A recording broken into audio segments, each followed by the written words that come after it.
What's up, Taiwan? Good evening. I'm Ethan Liu with 10 minutes of news from here in Taiwan and around the world. Taiwan has been closely watching the conflict unfold in Ukraine with an aggressive and powerful authoritarian neighbor of its own. Many parallels are being made with the situation in Eastern Europe. China claims Taiwan as part of its own territory and has not ruled out taking the country by force. Divya Gopalan spoke to Foreign Minister Joseph Wu to find out how Russia's invasion of Ukraine is reshaping Taiwan's foreign policy. Find that the people here in Taiwan are more determined to defend the country than ever. So this is something not just the government of Taiwan has learned, it's also the regular people here in Taiwan that has learned. And the second thing is whether the like-minded countries, the democracies, can unite together to deter or to defeat authoritarianism. And what we find is that democracies are more united than ever. Security analysts say it'll be about 5 years, given China's development of its weapons, particularly its amphibious weaponry, 5 years before China makes a move, far more aggressive move, even invades Taiwan. Is that the same timeline the Taiwan government is working with? We don't work with that kind of timeline. There are many analyses by the Western military experts or government officials or Indo-PACOM officials. They are looking at different time periods where China may launch attack against Taiwan. But the way we look at it is that what China has been doing is very obvious already. And what they say is very obvious already, that they have the ambition to take Taiwan over by military force if necessary. So we need to watch out at any moment that China may launch an attack against Taiwan. They may come next year, they may come 3 years afterward, or they may come in 5 years. But no matter when China is going to attack Taiwan, what we need to make sure is that Taiwan is ready.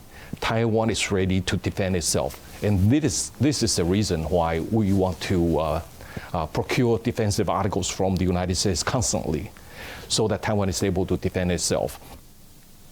The Prime Minister of the Solomon Islands is trying to allay international concerns that a security pact it has signed with China will undermine regional peace. Australia, New Zealand, and the United States fear that the deal could pave the way for Beijing to install a naval base in the region. Rick Lauer reports. Shadowy and with vague details. That's how the United States is describing the security agreement between superpower China and the small South Pacific nation of the Solomon Islands. 经中所两国政府批准，近日王毅国务委员兼外长和所罗门群岛外长马内莱分别代表两国政府正式签署了中所政府间安全合作框架协议。 The pact is raising concern among the US and its regional allies, who say there is a lack of transparency and that it has the potential to undermine regional stability. They fear it could lead to a greater Chinese military presence in the Indo-Pacific. In Parliament on Wednesday, the Prime Minister of the Solomon Islands defended the agreement with China. Let me assure the people of Solomon Islands that we entered into an arrangement with China with our eyes wide open, guided by our national interests. We have full understanding of the fragility of peace.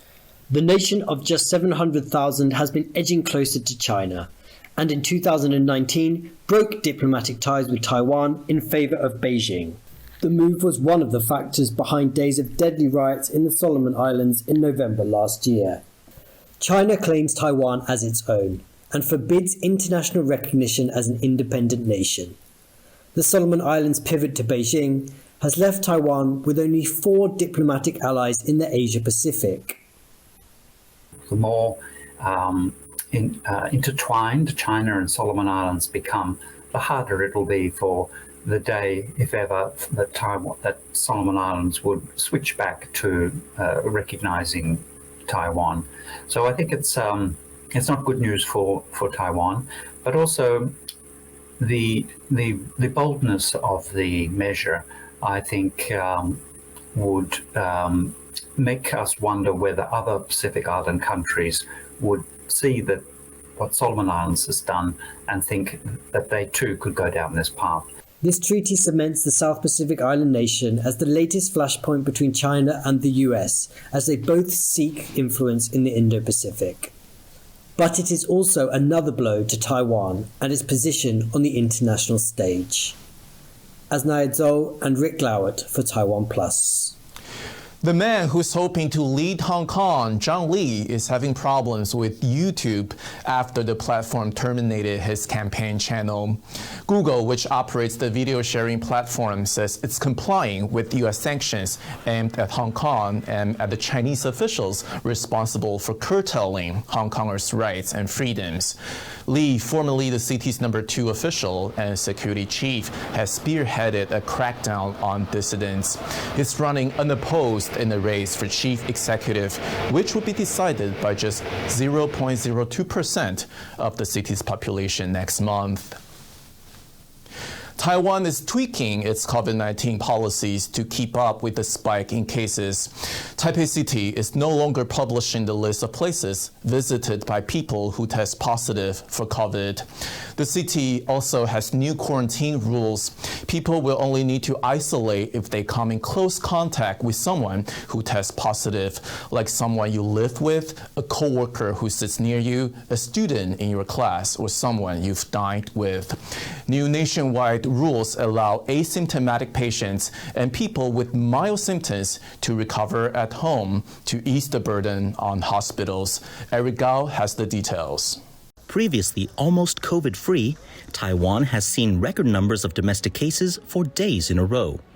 To conserve medical resources, the government has decided to allow patients with mild or no symptoms to isolate at home. Almost half of the country's 22 cities and counties are now going by the new rules. 要求在还没有启动的在1周里面要来启动，在各县市都要启动，COVID-19 确诊个案居家照护的管理。1,800 pharmacies nationwide will deliver medication to isolating patients, with orders placed through the EO Care app. 药师送药到指定的地方要拍照，然后电话联络当事者，指导他怎么用药，也可以用视讯。 Tuesday saw the death of a 2-year-old from COVID, the country's first child victim of the pandemic.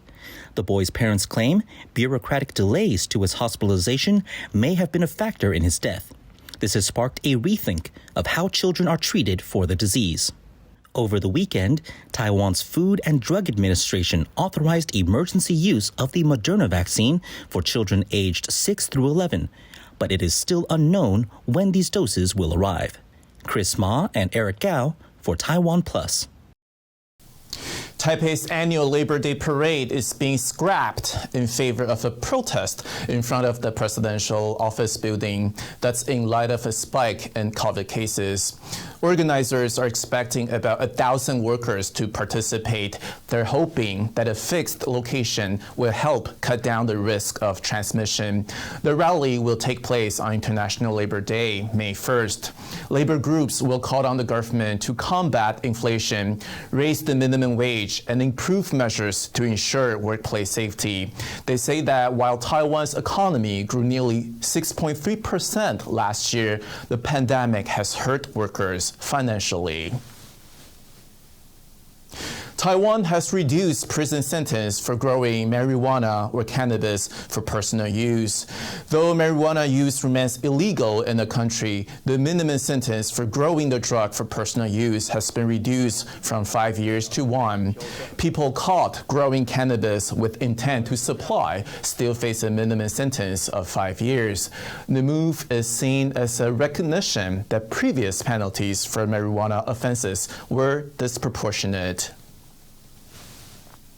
Thank you for watching What's Up Taiwan. I'm Ethan Liu. Remember to download the TaiwanPlus app for more stories from Taiwan and around the world. Finally, we leave you with pictures of animals going wild on the Easter egg hunt at a zoo in Chile. Take care, and I'll see you next time.